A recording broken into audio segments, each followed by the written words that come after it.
ومن يطع الله والرسول فأولئك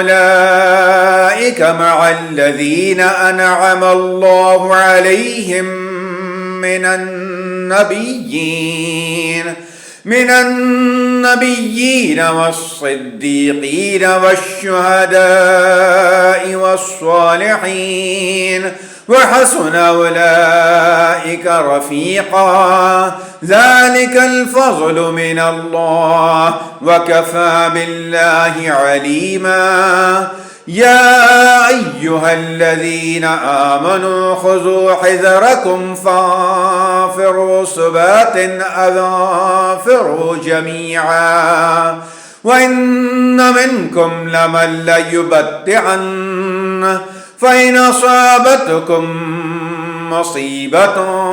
قال قد أنعم الله علي إذ لم أكن معهم شهيدا ولئن أصابكم فضل